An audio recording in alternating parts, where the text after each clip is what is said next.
अस्सलामु अलैकुम वरहमतुल्लाहि वबरकातुहू। हम आपको आज की अपनी इस क्लास में खुश आमदीद कहते हैं और उम्मीद है आप सब खैरियत से होंगे। तो अर्ज़ ये करना था, अगर आप हमारी रोज़ की क्लास में सिर्फ 4 से 5 मिनट देंगे और 3 से 4 आयात पढ़ेंगे तो 24 घंटे में आपका ये वक्त इंतहाई कीमती हो जाएगा। और यकीन जाने मैं आपको दावे से कहती हूँ कि आप बहुत जल्द तजवीद के साथ और दुरुस्त तलफ़्फ़ुज़ के साथ और दुरुस्त मखारिज के साथ कुरान पाक पढ़ना सीख जाएंगे। लेकिन उसके लिए आपका पढ़ना, आपका बार बार रिवाइज़ करना, अपनी गलतियाँ निकालना बहुत ज़रूरी है। आप यकीन करें, मेरे 2 ऐसे स्टूडेंट हैं जो रोज़ के रोज़ सबक सुनते हैं और मुझे सुनाते हैं। हर दिन, हर गुज़रते दिन के साथ, हर एक दिन के साथ उनकी गलतियाँ इम्प्रूव हो रही हैं, उनके मखारिज बेहतरीन हो रहे हैं और उनका तलफ़्फ़ुज़ दुरुस्त हो रहा है। बस सिर्फ़ आपको वक्त निकालना है। मेहनत किए बगैर तो कुछ भी हासिल नहीं होता। तो चलते हैं आज के सबक की तरफ। सूरतुल अल-हाक़्क़ा हमारी चल रही है और अल्हम्दुलिल्लाह हमने गुज़िश्ता इसपाक में अम्मा पारा और फिर नूरानी कायदा मुकम्मल पढ़ लिया है। अब हम अल्हम्दुलिल्लाह 29वें पारे में है। अनकरीब आपको खुशखबरी मिलेगी कि हमने मुकम्मल कुरान मजीद पढ़ लिया इंशाअल्लाह। तो चलें आज का सबक शुरू करते हैं। अऊज़ु बिल्लाहि मिनश शैतानिर रजीम। अऊज़ु, एक दफ़ा फिर से सीख लें। अऊज़ु, हमज़ा और आइन दोनों की आवाज़ें अलग अलग होनी चाहिए, लेकिन इतनी अलग नहीं होनी चाहिए कि दोनों लंबे करना शुरू हो जाए, यानी अऊज़ु नहीं, अऊज़ु अऊज़ु इस तरह की होनी चाहिए। लेकिन रुक रुक के ये लंबा करके पढ़ना किसी सूरत भी जायज़ नहीं है जी। तो बिस्मिल्लाहिर्रहमानिर्रहीम। बिस्मिल्लाह, यहाँ पे अल्लाह का नाम है। अगर आपको पता नहीं है तो ये आप देख सकते हैं स्क्रीन पे। बिस्मिल्लाहिर्रहमान में ये जो अल्लाह का नाम है, इससे पहले ज़ेर आने की वजह से इस अल्लाह के नाम को हम बारीक पढ़ेंगे। अपने जहन में याद रखिए कि जब अल्लाह के नाम से पहले ज़बर या पेश हो तो अल्लाह का नाम पुर पढ़ा जाता है, लेकिन अगर अल्लाह के नाम से पहले ज़ेर आ जाए तो अल्लाह का नाम बारीक पढ़ा जाता है। और रहमान में रॉ पुर पढ़ी जाएगी और हा के तलफ़्फ़ुज़ का ध्यान रखा जाएगा।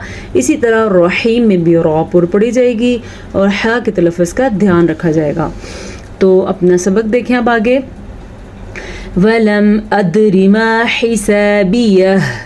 वलम अदरी, वलम अदरी कलकला हो रहा है, दाल के ऊपर साकिन आने की वजह से यहाँ पे कलकला हो रहा है।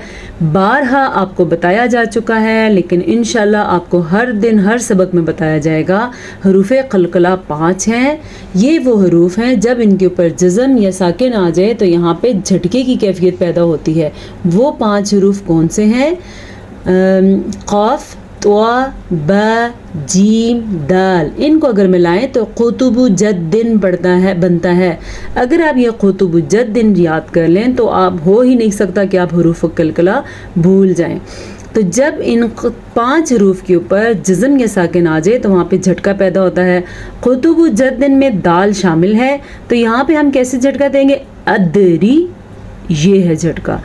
हिसाबियह, हा के मखरज का आपने ध्यान रखना है और अलिफ मद्दा को अदा करना है। आखिर में हा की आवाज़ ज़रूर आनी चाहिए।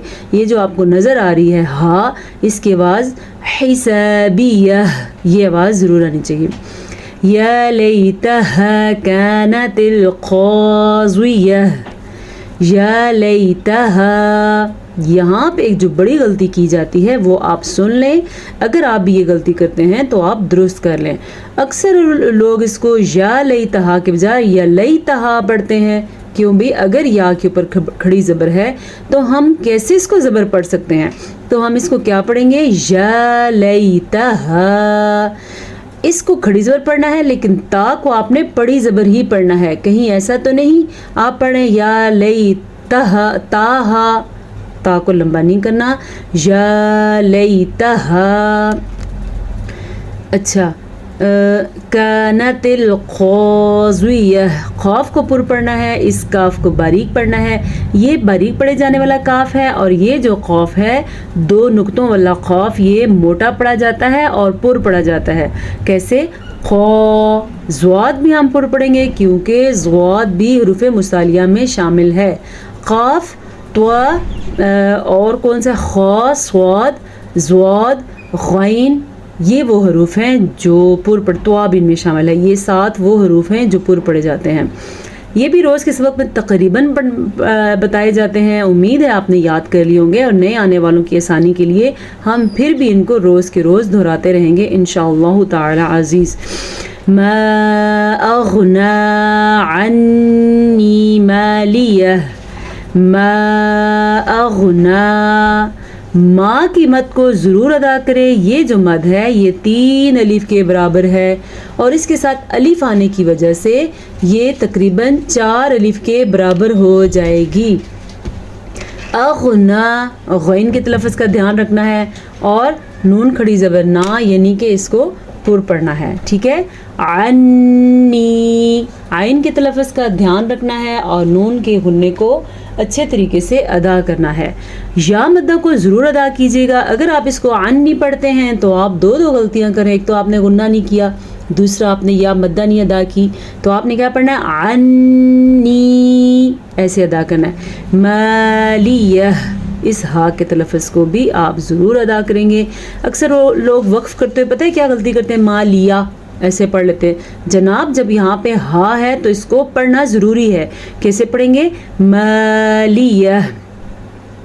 ہلک عنی سلطانیہ، ہلک، ہا کے تلفظ کا دھیان رکھنا ہے. لام اور کاف کو لمبا نہیں کرنا.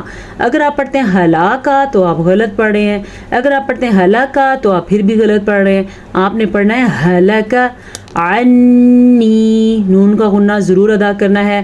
آپ تو جانتے ہیں نا، جب میم کے اوپر شد آ جائے یا نون کے اوپر شد آ جائے تو ان دونوں کا غنّہ ضرور ضرور ادا کرتے ہیں. کیسے؟ عنی، غنّہ اس کو کہتے ہیں جب آپ کی آواز غنّے کی ناک میں چلی جائے. عنی، جب آپ نون پہ رکیں گے تو خود بخود ہی آپ سے غنّہ ادا ہو جائے گا. سلطانیہ، تو کو پر پڑھنا ہے، ہا کے تلفظ کا دھیان رکھنا ہے، اور وقف کی وجہ سے اگر آپ ہا نہیں پڑھیں گے تو یہ غلط ہو جائے گا. یعنی کہ ہا پڑھنا کیسا ہے اور ہا نہ پڑھنا کیسا ہے؟ اگر ہم نہیں پڑھیں گے تو ہم کہیں گے سلطانیہ، ہا نہیں پڑھا ہم نے. اگر ہم پڑھیں گے سلطانیہ تو یہ بالکل ٹھیک ہے. تو کو آپ نے پر پڑھنا ہے. یہ تجویدی قرآن ہے میرے پاس. اگر آپ کے پاس بھی تجویدی قرآن ہے تو آپ خود نوٹس کریں جن حروف کو سبز رنگ میں لکھا ہوا ہے، ہو سکتا آپ کے پاس اورنج کلر میں ہو، ریڈ میں ہو، لیکن نیچے لکھا ہوگا غنّہ. کہاں ہے؟ یہ تفخیم، یعنی کہ پر کر کے پڑھنا. یہ آپ کے پاس ضرور لکھا ہوگا. تو جس بھی کلر میں ہے اگر تفخیم لکھا ہے تو آپ وہاں پہ ان حروف کو پر کر کے پڑھیں گے. خذوہ فغلوہ.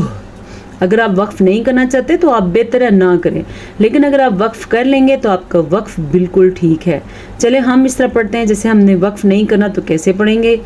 خذوہ فغلوہ ثم الجحیم صلوہ. ہا کی آواز آئی آپ کو؟ صلوہ. واو مدہ پہلے ادا کرنا ہے. واو ساکن ہے اور واو ساکن سے پہلے پیش ہے تو یہ واو مدہ ہم ادا کریں گے، اور اس کے بعد ہا کا تلفظ جو ہے اس کو بھی ہم ضرور ادا کریں گے.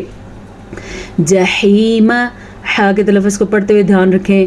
خذوہ فغلوہ. یہاں پہ بھی دیکھیں غین کو پر پڑھیں گے، خا کو پر پڑھیں گے اور صاد کو پر پڑھیں گے. ثم فی سلسلۃ زرعها 70 ذراعا فاسلکوہ. اچھا جی، کیا آپ نے یہاں پہ پڑھا ہے؟ ثم، میم کے تلفظ کا دھیان رکھنا ہے. فی، یا مدہ ادا کرنی ہے. سلسلۃ، ایک منٹ میں آپ کو سیٹ کر دیجیے. سلسلۃ زرعها 70. اچھا جی، یہاں پہ اخفا کا قاعدہ ہو رہا ہے. یاد رکھیں جب نون ساکن آ جائے یا اس طرح کا تنوین آ جائے اور اس کے بعد حروف اخفا میں سے کوئی حرف آ جائے تو وہاں پہ اخفا کا قاعدہ ہوگا. اخفا کیسے ادا کرتے ہیں؟ ایسے سلسلۃ زرعها. اخفا کسی حد تک نون ساکن کی آواز چھپا لیتے ہیں اور غنہ تو ہوتا ہی ہے. زرعها سبعون، با پہ کلکلا ہو رہا ہے، عین کے تلفظ کا دھیان رکھنا ہے. اور یہاں پہ بھی اخفا ہو رہا ہے. ہم نے کیسے پڑھنا ہے؟ زراعا. اچھا، فسلکوہ ایسے ادا کرتے ہوئے آخر میں پھر سے ہا کی آواز آنی چاہیے. ان کچھ چیزوں کا اگر آپ ان چند پوائنٹس کا جو آپ کو سبق میں بتائے جاتے ہیں آپ خیال رکھیں گے تو انشاءاللہ بہت جلد آپ تلفظ کے ساتھ، تجوید کے ساتھ اور درست مخارج کے ساتھ آپ قرآن پڑھنا سیکھ جائیں گے. آج کے لیے اتنا کافی ہو گیا. انشاءاللہ ہم آپ کی خدمت میں حاضر ہوں گے ایک نئے سبق کے ساتھ. اپنا ڈھیر سارا خیال رکھیے گا. السلام علیکم ورحمۃ اللہ وبرکاتہ.